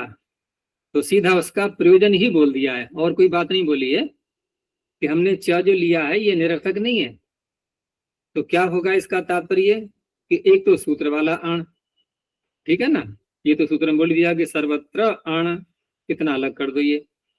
अब जो च हमने बोला है उसका क्या अर्थ होगा? यथा प्राप्तम च ऋतु अणिति। अब ये और बात जो है पागलपन जैसी लगेगी कि एक तो आप यहाँ अण कर रहे हो और संधि विलादी से उस अण को भी ले रहे हो, तो इन दोनों अणों में अंतर क्या है? हैं? इन दोनों अणों में क्या अंतर दिखाई दे रहा है? कह पुनः अनयोः अणोः विशेषः, क्या विशेषता दिखाई दे रही है आपको? हमें तो कुछ दिखाई देना रही है। अच्छा जी, इस अण से तलोप जुड़ा हुआ ना? इस अण से तलोप जुड़ा हुआ ना? आगे क्यों भाग रहे हो? अभी इतनी बातें वहीं पर हो ना अभी। दूरदृष्टि हो रही है। अभी निकट दृष्टि रखो थोड़ी देर के लिए। तो इस तरह से इन दोनों अणों में तो कोई विशेषता दिखाई ही नहीं दे रही है ना। अब पूर्व पक्षी को ये पता नहीं कि अध्येताओं की दूरदृष्टि होती है, वो दूर तक पहुंच जाएंगे। पूर्व पक्षी वहीं अटका हुआ है अभी। लेकिन पूर्व पक्षी को तो उत्तर दिया जाएगा ना, और हम उत्तर पहले से पढ़ा दिया हुआ देख रहे हैं आगे का। तो इस तरह से दोनों अणों में कोई विशेषता नहीं दिखाई दे रही है उसको। अब कह रहे हैं कि ऋतु अणि ही तकार लोपो नास्ति। सूत्र से जो एक ताजा अण, ताजा है ना ये, बिल्कुल रिफ्रेश। तो ये जो ताजा अण है इसके परे रहते तो ये तकार का लोप करेगा। लेकिन ऋतु अण जो है वो पीछे का है, थोड़ा पुराना हो गया है, वहां तकार का लोप नहीं होगा। अब यहाँ एक शब्द और बन गया। देखो सर्वत्र से इन्होंने क्या किया था कि हैमंतिक तक इनकी पहुंच हो गई पीछे, जबकि वो शब्द इनका बनाना उद्देश्य नहीं था। इनका उद्देश्य क्या था? हैमन शब्द बनाना, वो बना लिया इन्होंने। सर्वत्र कह करके हैमंतिक भी बना लिया। इधर च कह करके अण प्रत्यय में भी नकार का लोप, वो तकार का लोप नहीं किया गया है। तो तीन शब्द बना लिए एक ही सूत्र से यहाँ पर, जबकि सूत्र कह रहा है केवल अण का विधान कर रहा है। शब्द बन गए तीन। तो ऋतु अणि ही तकार लोपो नास्ति। तो हैमंती पंक्ति ही स्त्रीलिंग का है पंक्ति शब्द, तो हैमंती बना दिया इन्होंने ढाणे से नीप करके। तो तकार लोप नहीं है। इस तरह से निष्कर्ष निकला कि तदेवं त्रीणि रूपाणि भवन्ति। हैमंतिकम ये पीछे की ओर है, हैमंतम ये कहाँ का लिया, ऋत्वर्ण का। उदाहरण वैसे हैमंती दिखाया था ना, वही है ये, यहाँ तो मुस्लिम में दिखा दिया है, वो स्त्रीलिंग का था हैमंती। और हैमनम ये सूत्र का अपना व्यक्तिगत उदाहरण हो गया, ये इस तरह से बन गए। आचार्य जी, सर्वत्राण च तलोपश्च, यहाँ सर्वत्र इस शब्द पर जो प्रश्न उठा था, ये ठय भी लोक में भी ठय हम कर सके, इसलिए फिर छंदसी ठय इस सूत्र में छंदसी इस पद पर फिर प्रश्न उठेगा क्या, छंदसी पद क्यों, जब सर्वत्र हो ही रहा है। छंदसी ठय पर प्रश्न नहीं उठेगा। प्रश्न तुम ये कर सकते हो कि यहाँ पर हेमंताच्य में छंदस की अनुवृत्ति क्यों लाई जाए, फिर ये कह सकते हो। छंदसी ठय तो वार्षिक शब्द बनाने के लिए है। हमारा प्रसंग क्या चल रहा है, हैमंतिक शब्द। तो छंदसी ठय ने तो छंद में वार्षिक शब्द को बना दिया, बसंताच्य सूत्र ने छंद में वासंतिक शब्द को बना दिया। अब उसी छंदसी को आगे लाते हुए हमने हेमंताच्य से हैमंतिक शब्द भी छंद में बनाना चाहा, लेकिन सर्वत्र शब्द पीछे को आकर के वो थोड़ा शिथिल कर रहा है उसको, कि आप इतना कठोर मत बनो कि आप हैमंतिक शब्द को केवल छंद में ही बनाओ, आप भाषा में भी बनने दो, थोड़ी छूट दे दो। ये कार्य सर्वत्र शब्द ने कर दिया है, बस ये तात्पर्य है। अब प्रश्न यहाँ यही तो बनेगा ना कि फिर हम छंदस की अनुवृत्ति लाएं ही क्यों, हम क्यों ना नए सिरे से व्याख्याएं शुरू करें सूत्रों की। चलो कर लो नए सिरे से। अब नए सिरे से क्या व्याख्या होगी कि हम छंदसी की अनुवृत्ति लाएंगे वसंताच्य तक, ठीक है ना, और हेमंताच्य में अब छंदसी की अनुवृत्ति नहीं लाएंगे। अच्छा नहीं लाओगे तो अब सर्वत्र का क्या रह गया महत्व, अब न रहेगा बांस न बजेगी बांसुरी, अब कोई महत्व रह गया सर्वत्र का। तो सर्वत्र का महत्व भी तो दिखाना है ना, दिखाना है तो छंदसी को लाओ वहां पर, नहीं तो सर्वत्र निरर्थक हो जाएगा फिर। तो बात फिर वही आएगी, छंदसी अनुवृत्ति ले भी आए और सर्वत्र ने उसको शिथिल कर दिया, तो फिर महत्व तो उसका नहीं रहा, बात तो वही है। तो उसका महत्व तो नहीं रहा, वो स्वीकार्य है, क्योंकि छंदसी पीछे तो सार्थक हो ही गया ना, दो सूत्रों में वहां तो सार्थक हो ही गया है। तो इस तरह से लाओ और ला करके उसको शिथिल करो, ठीक है ना। एक ऐसा व्यक्ति है कि जिसने किसी शत्रु का हनन किया, अब उसको पुरस्कार मिल रहा है, ठीक है ना। क्यों मिल रहा है पुरस्कार, कि भाई उसने शत्रु का हनन किया है। एक ऐसा है कि शत्रु उसके सामने आया ही नहीं था, वो कह रहे मुझे ही पुरस्कार दो, क्यों कि भाई सामर्थ्य तो है मेरी मारने में, लेकिन आया ही नहीं कोई, तो पुरस्कार तो मुझे ही मिलना चाहिए। तो नहीं देंगे ना उसको, क्योंकि उसको अवसर मिला कहाँ मारने का, नहीं आया वो तो ठीक है। अगर हम छंदसी को नहीं लाएंगे हेमंताच्य में, तो सर्वत्र का महत्व क्या रहेगा, इसका फिर गुणगान करेंगे हम, कुछ भी नहीं करेंगे। इसका गुणगान तब करेंगे कि छंदसी को वहां आना चाहिए और इसके द्वारा उसको शिथिल भी करना है। अब गुणगान हो रहा है इसका सर्वत्र का। अच्छा जी, लेकिन हम ऐसा समझ रहे हैं ना कि पाणिनि जी ने क्यों रखा सर्वत्र। हम ऐसे समझ रहे हैं ना, पाणिनि जी ने क्यों रखा सर्वत्र। और क्या समझेंगे, हम अभी ऐसे समझ रहे हैं ना कि उस रखा है तो कोई प्रयोजन होगा। प्रयोजन यही है कि वेद में ये शब्द वास्तव में कहा जाए तो वैदिक शब्द ही है। ये कौन सा, हैमंतिक, ये वेदों में प्रयुक्त होने वाला मंत्रों में आ ही रहा है। मैंने कहा ना कई मंत्रों में इनका ऋतुओं का जब नाम आता है तो ऐसे ही नाम आते हैं। अब रही बात कि लोक में कहीं दिखाई दे गया व्याख्याकारों को, या पाणिनि को ही मानो अभी तो, क्योंकि पाणिनि जब सर्वत्र शब्द बोल रहे हैं तो उनको भी तो कहीं कोई दिखाई दिया है। तो हैमंती पंक्ति ही ये उनको लोक में दिखाई दे गया, समझ में आ रहा है नहीं।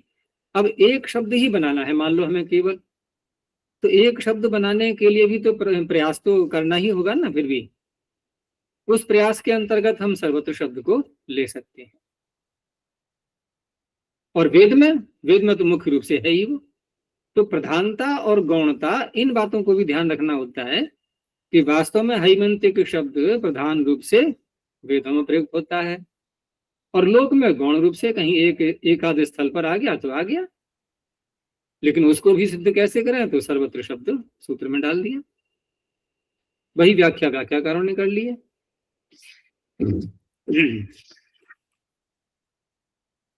तो आगे और देखो ये फिर सायं चिरम प्राणे प्रगे अव्ययभ्यश ट्यूट्युलौ तुट्चा।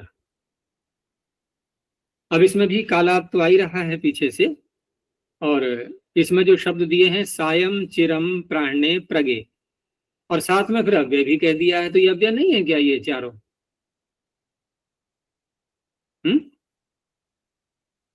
इनके रूप चलेंगे क्या? ये भी तो अव्यय है ना, सायं चिरम प्राणे प्रगे। तो देखो क्या समझना है इनको, ये वास्तव में अव्यय नहीं है, साय शब्द है ये, साय शुवंत कर्मणि धातु से बनता है ना साय, और चिर शब्द का भी प्रयोग होता है, रूप चलते हैं इसके, और प्राण और प्रग ये भी शब्द हैं जिनके रूप चलते हैं।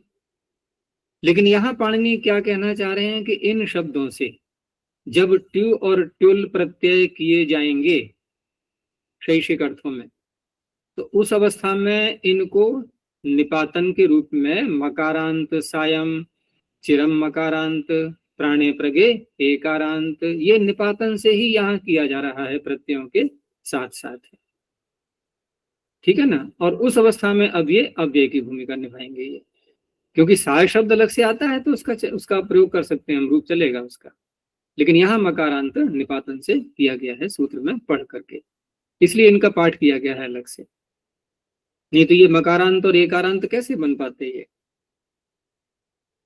तो सायं चिरम प्राणे प्रगे इत्यमादिभ्यो अव्ययभ्यश्च ट्यूट्युलौ प्रत्ययो भवतः तयोश्च आदिष्टयोः।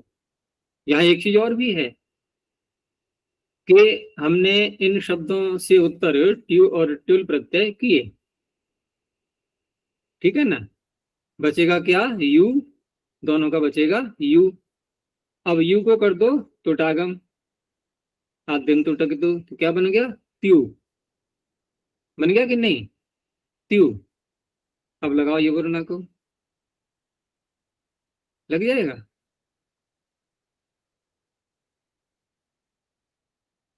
आगम किसको हुआ, ये प्रत्यय को, ठीक है ना, प्रत्यय को ही तो हुआ, ये प्रत्यय का स्वरूप क्या बन गया है, त्यू, और त्यू बन गया ना त्यू।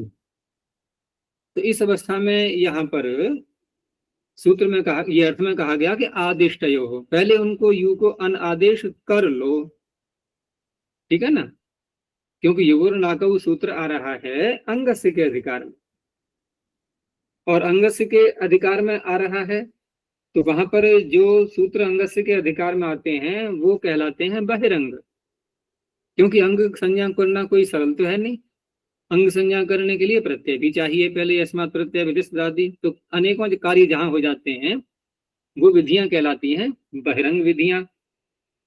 तो योर नाकव सूत्र की विधि कैसी है, ये बहिरंग है।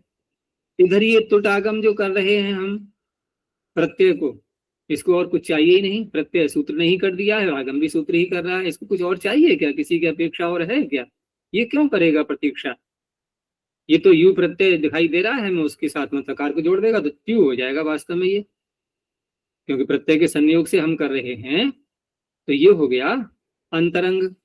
अब अंतरंग होने के कारण से जब ये पहले हो जाएगा तो उस अवस्था में फिर अंग का जो निमित्त है यू, क्योंकि सूत्र यू नाकु का अर्थ क्या करते हैं हम, यू में संबंध षष्ठी लगाते हैं ना अंगस्य के साथ में कि अंग संबंधी, ठीक है ना, या फिर इसको ऐसे बोलो कि अंग का निमित्त जो यू, उसको अनादेश करेगा ये, तो अंग संज्ञा अब त्यू को मान करके होगी या यू को मान करके होगी, बोलो।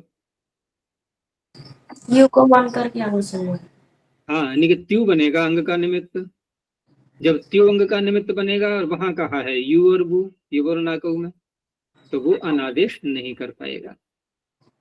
इसलिए त्यू अंग का निमित्त कैसे होगा,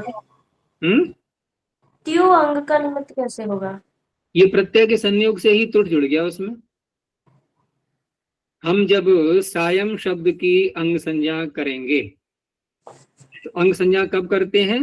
यस्मात् प्रत्यय विधि। तो प्रत्यय की विधि क्या है यहाँ पर? त्यू। अब ट्यू और ट्यूल नहीं है, ट्यू और ट्यूल प्रत्यय की विधि नहीं है। प्रत्यय की विधि कौन सी है? तुट सहित यू, ट्यू, ट्यू ये है प्रत्यय की विधि। तो अंग संज्ञा किसके कारण से हुई? ट्यू के कारण से, यू के कारण से नहीं। यू तो उसका एक देश हो गया, अब यू तो उसका एक देश हो गया।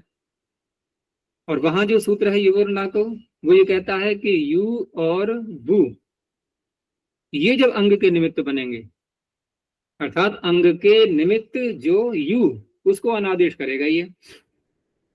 और तुट यदि कर दिया हमने पहले ही तो अंग का निमित्त बना त्यू, वो उसको स्वीकार्य नहीं है।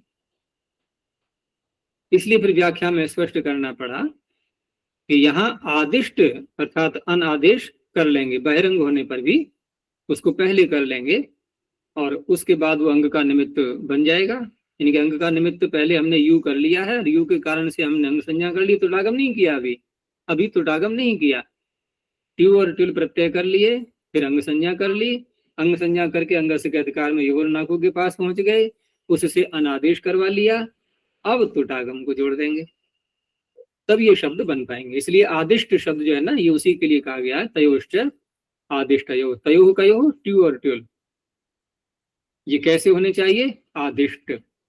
आदिष्ट का तात्पर्य जो भी युगल नाको सूत्र लगा करके अनादेश करना है वो पहले कर लेना है, उसके बाद तुडागमो भवति। तो सायंतनम, सायंतनम, चिरंतनम, प्राण्यतनम ये हो गया। और प्रगे का नहीं दिया उदाहरण, रह गया इसमें। सायंतनम, सायंतनम, चिरंतनम, प्राण्यतनम, प्रगेतनम और जोड़ लेना। प्रगे का तात्पर्य होता है जो प्रातः काल का जो समय होता है ना, बिल्कुल प्रातः काल का, जब उषा काल जैसे होता है ना, उस प्रकार से उसे कहते हैं प्रगे, यानी कि बहुत प्रातः काल जो है उसमें होने वाला प्रगेतनम। अव्ययों का दे दिया है, फिर दोषातनम, दिवातनम, ये दोषा दिवा आदि ये सब अव्यय है ये। अब आगे बताते हैं कि सायमिति मकारांतम पदम अव्ययम, ये अव्यय के रूप में यहां माना जाएगा, मकारांत इसी सूत्र से ही किया जा रहा है, ठीक है ना। लेकिन यहाँ बात ये कहेगी कि ततः अव्ययात्यादेव सिद्ध प्रत्यय, अगर आप मकारांत ये पद मान रहे हो, पहले से अव्यय के रूप में ले रहे हो, तो फिर अव्ययभ्यः सूत्र में शब्द कहा है उसी से ही प्रत्यय सिद्ध था। और यस्तु स्यते अंत कर्मणो घई, अंत अर्थ वाली कर्म शब्द जो आता है ना कहीं कहीं पर ऐसे प्रयोग में, ये नैरुक्तिक शब्द है। ये निरुक्त में कर्म शब्द धातु के अर्थ को कहता है। क्या कहा मैंने, दोबारा बोलना। निरुक्त में अंत शब्द धातु के अर्थ को कहता है। कर्म शब्द, कर्म शब्द, हाँ, निरुक्त में जब कर्म बोलेंगे ना, जैसे हमने कहा कि गम धातु कैसी है, तो उसे क्या कहेंगे? गति कर्मक, गति कर्म है। पठ धातु कैसी है, तो वहां पर पठन कर्म या पठ व्यक्तायाम वाची, तो जो भी अर्थ निकलता है धातु का, ये वृद्धु कैसी है? वृद्धि कर्म, ऐसे बोलते हैं वहां। तो जैसे यहाँ ने कहा ना अंत कर्म, और देखो सूत्र में वहां पर जो धातु पाठ में है वो भी ऐसा ही है, शो अंत कर्म। तो हर जगह बोला है पाणिनि ने ऐसा कि भू सत्तायाम, वहां भी कह लें भू सत्ता कर्मणि। तो कहीं कहीं पर प्रयोग करके उन्होंने दिखा भी दिया है कि कर्म शब्द धातु के अर्थ को, ये कर्म को नहीं है कर्तरित्वम कर्म, तो स्यते है अंत कर्मणो घई, यानी कि शो अंत कर्मणि धातु से ये जो घय प्रत्यय किया गया है शो धातु से, उससे बनता है साय शब्द, वृद्धि करके, वृद्धि नहीं, पहले आकार कर लेंगे और आकार करके युगागम करके साय शब्द। तस्य इदम मकारांतत्वम प्रत्यय संयोगेन निपात्यते, उस साय शब्द का यहाँ पर निपातन से मकार जोड़ा गया है, वो शब्द है ये।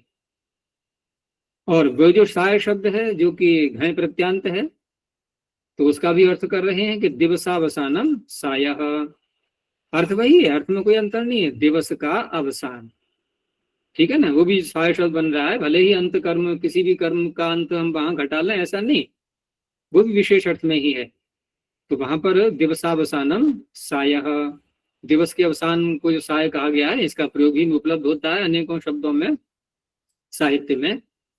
और यहाँ जो मकार जोड़ा गया है ये सूत्र से जोड़ा गया है निपातन के रूप में। ऐसे ही चिर शब्द है, इसके साथ में भी ऐसे ही देखना है कि चिर शब्द स्यापी मकारांतत्वम निपात्यते, ये इसी सूत्र से ही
आ रही है आवाज, अचानक ही कट गया कनेक्शन। चलो समाप्ति पर भी हैं हम, तो एक सूत्र और रह गया, इसको देख लेते हैं। तो इस तरह से यहां देखा हमने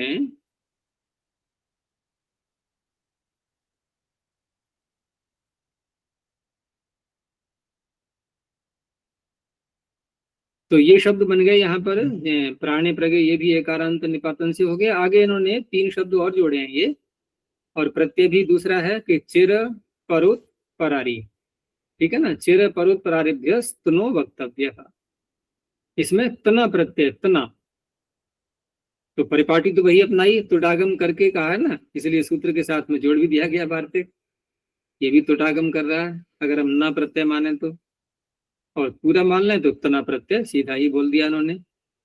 तो चिर शब्द से यहाँ पर चिरंतनम, पीछे भी सूत्र में चिर शब्द था, वहां मकारांत निपातन से किया गया था, अर्थ वैसा ही रहेगा लगभग। और परु, परु शब्द का अर्थ क्या होता है, परु जो आता है ना, परु और परारी, तो उसमें आए हुए ना, परु नहीं परुत, तो सद्या परुत परारी उस सूत्र में बनाए गए हैं ये शब्द। तो वहां पिछले वर्ष के लिए तो परुतनम, ऐसे ही परारितनम, ये परारी शब्द हो गया। तो इन दोनों से, इन तीनों शब्दों से तना प्रत्यय हो जाएगा। आगे और वार्तिक दिया कि प्रगस्य छंदसी गलोपश्च, प्रग शब्द सूत्र में क्या था, प्रगे, वहां भी तो प्रग शब्द है ना, एकारांत निपातन से किया गया था वहां। यहाँ कहा कि प्रग शब्द से भी तना प्रत्यय कर लेना है, और साथ में गकार का, गकार नहीं बल्कि पूरे ग समुदाय का लोप भी कर देना है। तो यहाँ प्रत्न शब्द बहुत प्रयोग में आता है, ठीक है ना, तो प्रग का ही है ये प्रत्नम। और दिया आगे अग्र पश्चात डिमच, ये प्रयोग हम बहुत करते हैं व्यवहार में भी। तो अग्र शब्द से डिमच टी भाग का लोप करके अग्रिमम, और पश्चात यहाँ भी टी भाग का लोप कर लेंगे तो पश्चिमम। तो वास्तव में तो डिमच का जो किया गया है, डकार लगाया गया है, ये अग्र शब्द के लिए ही माना जाएगा, नहीं अग्र के लिए नहीं, पश्चात शब्द के लिए। क्योंकि अग्र में तो हम अगर इमच प्रत्यय कर लें, इमच, तब भी तो है यसे पीछे लगा सकते हैं। और पश्चात में वहां को ये कह सकता है कि अव्यया नाम भ मात्रे टीलोपो वक्तव्य, लेकिन उसको अनित्य भी तो कहा गया है, साथ में अनित्य भी कहा गया है, इस कारण से यहाँ टकार लगा दिया है। आगे है अंता चेति वक्तव्य या वक्तव्यम, मकार मिट गया होगा हो सकता है। तो अंत शब्द से भी यहाँ पर डिमच प्रत्यय करेंगे तो बन जाएगा अंतिमम। तो इस तरह से शैक्षिक अर्थों को कहने वाले ये शब्द हैं सारे। अंत में इस प्रकरण का सूत्र आया विभाषा पूर्वाहरणा पराहरणाभ्याम। अब पूर्वाहरण है, पूर्वाहरण शब्द और अपराहरण शब्द, ये दो यहाँ पर इनसे विकल्प से किया जा रहा है। तो पूर्वाहरण अपराहरण शब्दाभ्याम विभाषा ट्यूटलो प्रत्यय भवतस् तुट्च तयो आगमः। अब क्योंकि ये पूर्व सूत्र में तो इनकी गिनती नहीं आ रही थी, क्योंकि अव्ययवाची नहीं है ये, तो इस तरह से देखें तो काला ठै से ठै की ही प्राप्ति थी, तो उसी का ये अपवाद माना जाएगा। लेकिन विकल्प कहा जा रहा है तो पक्ष में वो भी हो जाएगा। तो काला ठै इति ठै प्राप्ति वचनम पक्षे स्वपि भवति। तो पूर्वाह्ने तनम अपराह्ने तनम। अब यहाँ पर पूर्वाह्ने अपराह्ने में जो हमें एकार दिखाई दे रहा है, ये कोई निपातन वाला एकार नहीं, यहाँ पर हम सप्तमी मान करके और घकाल तनेषु काल नामना सूत्र से, क्योंकि वहां पर तन शब्द दिया हुआ ना, घ काल और तन, तो इस तरह से कालवाची शब्दों से उत्तर जब ये आते हैं, तन आता है, तो एक सप्तमी का अलोप कर दिया गया है। तो इस तरह से पूर्वाह्ने तनम अपराह्ने तनम। तो आगे कह दिया इन्होंने घकाल तनेषु काल नामना इति सप्तम्या आलोक। अब रही बात कि धातु न सप्तमी समर्थ व्यक्ति है। अब यदि हम सप्तमी समर्थ व्यक्ति यहाँ नहीं लेते, तत्र भवा से यदि नहीं करेंगे हम, क्योंकि सप्तमी तभी तो आएगी जब तत्र भवा अर्थ में करेंगे, लेकिन जब सप्तम अंत नहीं बनेंगे तो क्या होगा फिर, ये धातु न सप्तमी समर्थ व्यक्ति ही। तो जैसे सूत्र है आगे तदस्य सोढ़म आएगा, तद अस्य सोढ़म, तो वहां तद प्रथमांत है, तो फिर कैसे विग्रह करेंगे, पूर्वाण सोढ़ अस्य। अर्थ क्या हुआ इसका, विचार करो, अर्थ क्या बनेगा।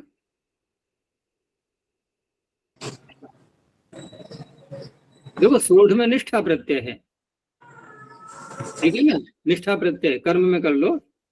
तो पूर्वाहन यानी कि दिन का जो पूर्व भाग है, उसको जिसने सहन कर लिया, यानी कि वह सहा गया है जिसका, वह व्यक्ति कहलाएगा पूर्वाहन तनः। तो पूर्वाहन तनः का अर्थ क्या हुआ, ऐसा व्यक्ति जिसने दिन के पूर्व भाग को सहन कर लिया। पूर्वाहन सोढ़ अस्य, तो वहां एकार नहीं होगा, ये कहने का तात्पर्य है, एकार होगा इसी सूत्र से जब ट्यू और टुल करेंगे तब। तदा पूर्वाहन, क्योंकि उस समय सप्तमी का आलोक दिखाई, वो सप्तमी ही नहीं है तो आलोक किसका करेंगे, तो एकार यही दिखाई देगा हमें सप्तमी का। तदा पूर्वाहन तना इति भवितव्यम।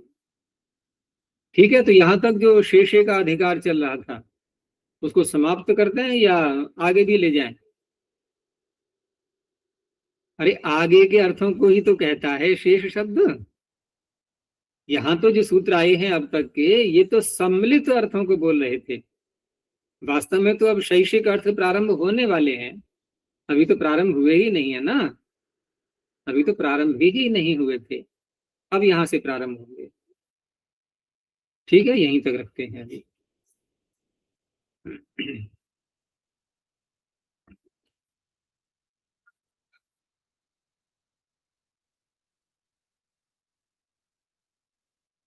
प्रणव ध्वनि। ओ